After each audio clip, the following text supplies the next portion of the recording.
everyone, so you're joining me on a very exciting day because today is the day that my GBS Zero has come out of winter hibernation. So it's a sunny April day and I'm a bit late getting it out of hibernation. Used her a couple of times over winter, but for obvious reasons, no roof, no doors. I don't really use her much over winter. So this is a quick, gentle run out today to get her up and running. I've just checked her over, checked the fluid levels and things, tyres, and now we're just having a warm up before hopefully a long drive out from the GBS factory in a couple of weeks. So for those of you who aren't familiar with GBS as a manufacturer, it stands for Great British Sports Cars. They're a company that's been around producing the Zero since I believe 2009 the first one came out. This is a Gen 1 2011 model.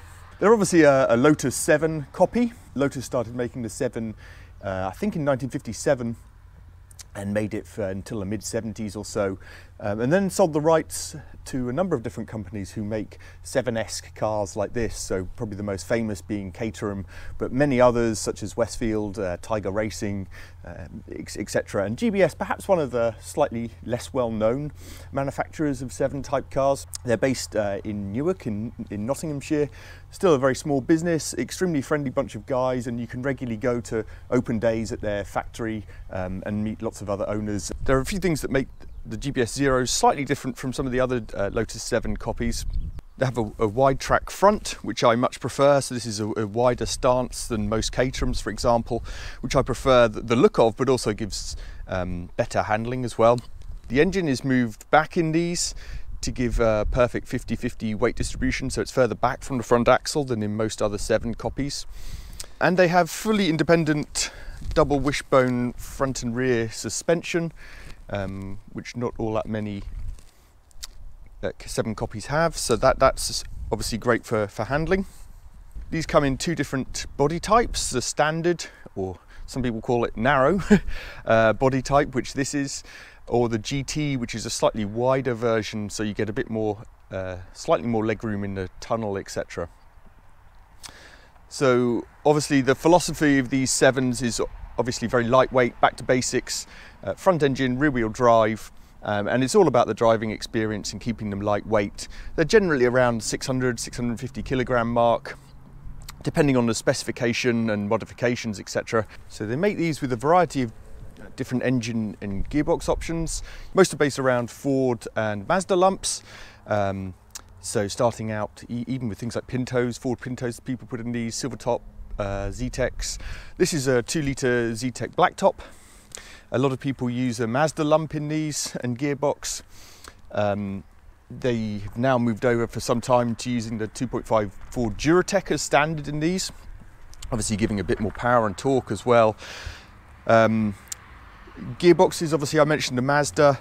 People traditionally used the Type 9 Ford gearbox or MT75 in these. This is the MT75 box, so stronger than the Type 9, but with a really very short first and second gear.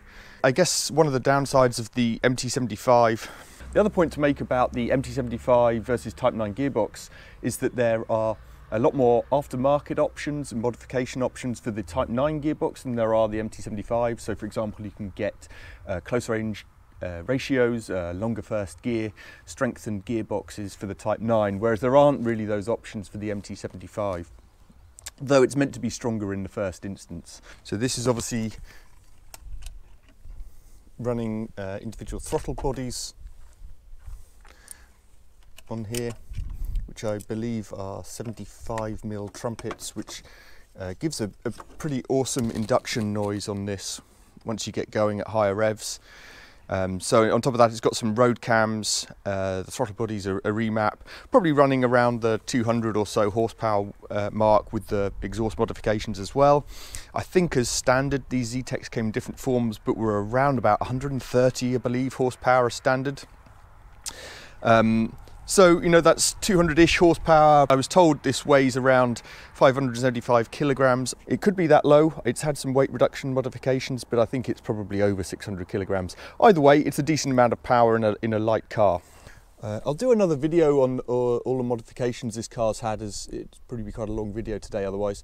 This has also had some exhaust work done, so a bespoke exhaust manifold and a wider bore manifold and silencer as well.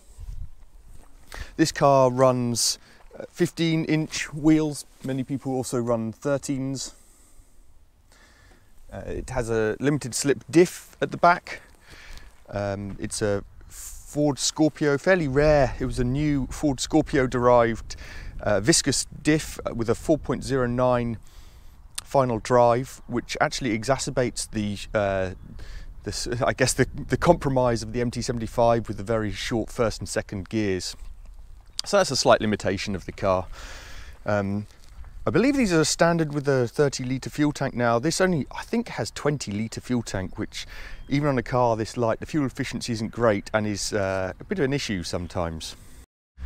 You can get a small luggage compartment under here. This doesn't have anything, it's just a fuel tank.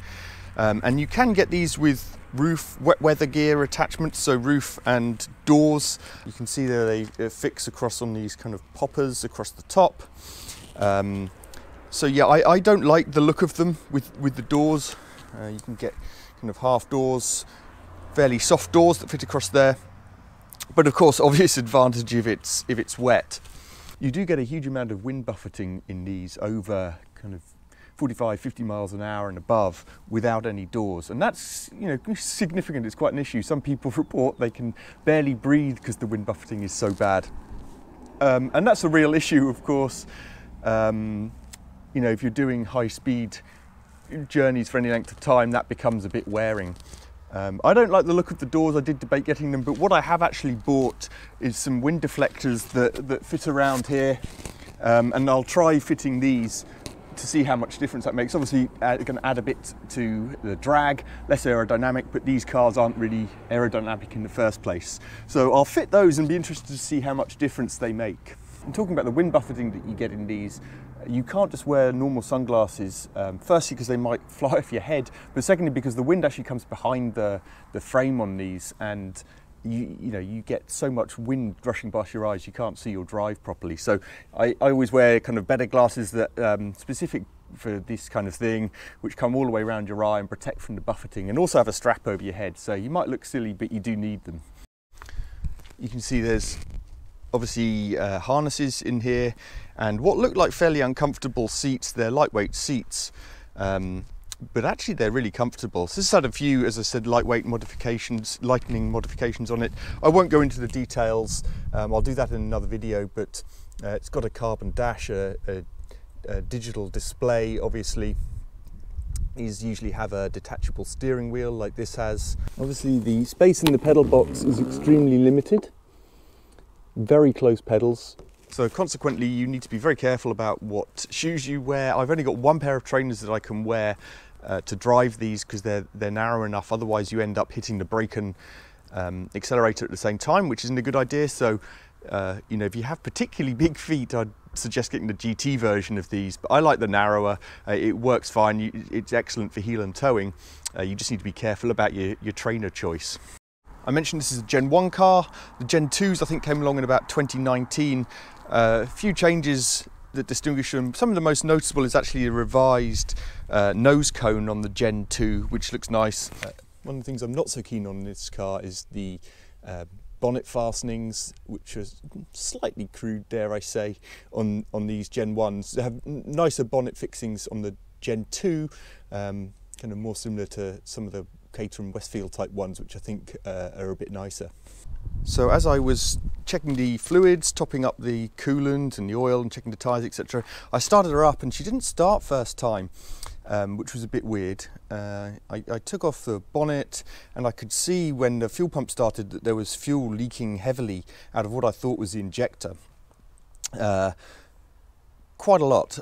And so I eventually traced it down to the end of this fuel hose here had become frayed, etc. So I've actually just sorted this out this morning, trimmed it back, cut off the frayed part, and that now seems to be working fine. It's not leaking at all, but I had a minor scare this morning with that, so back up and running anyway.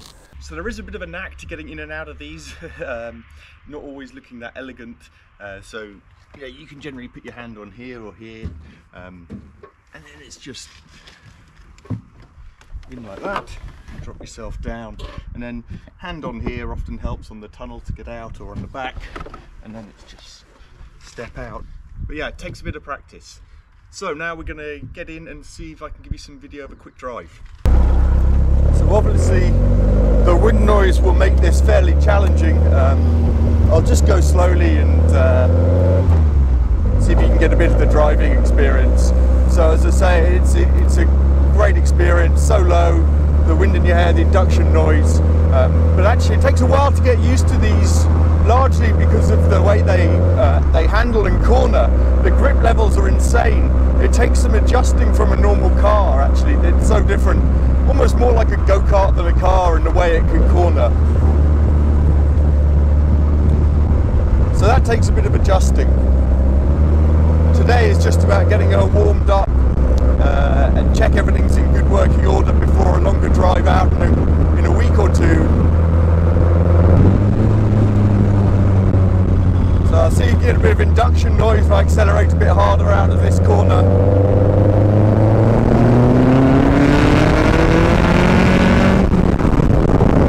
I'll just see if I can give you a bit of the idea of the acceleration. It's obviously not hugely fast, but with no driver aids, no traction control, 600 kilograms, 200 horsepower, still feels reasonably fast. So let's give her a bit here.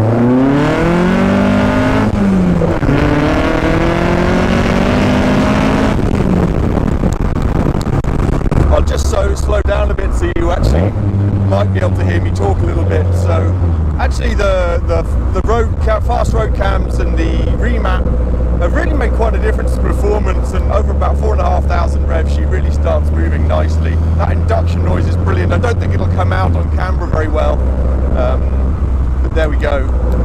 Huge fun, and it feels pretty scary when you're accelerating like that, so close to the ground with it's such a tiny little car as well. So just coming up to some of my favourite corners here.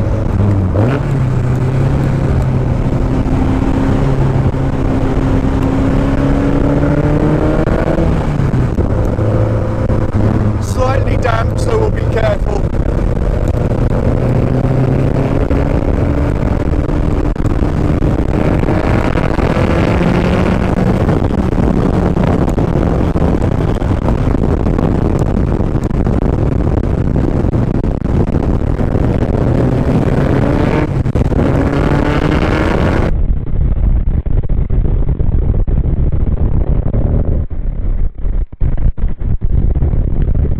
As you can see, we lost a bit of traction out of that corner there. The roads are very muddy around here, and it's very much a farming area, so you do have to be careful. But as you can see, very progressive, you feel everything, and with the slip diff, so quite easy to control, but a bit of an accidental slide there. Slight adverse camber on that corner as well, coupled with the dirt and a bit of a moisture. And of course so light at the back end that it's quite easy to lose traction.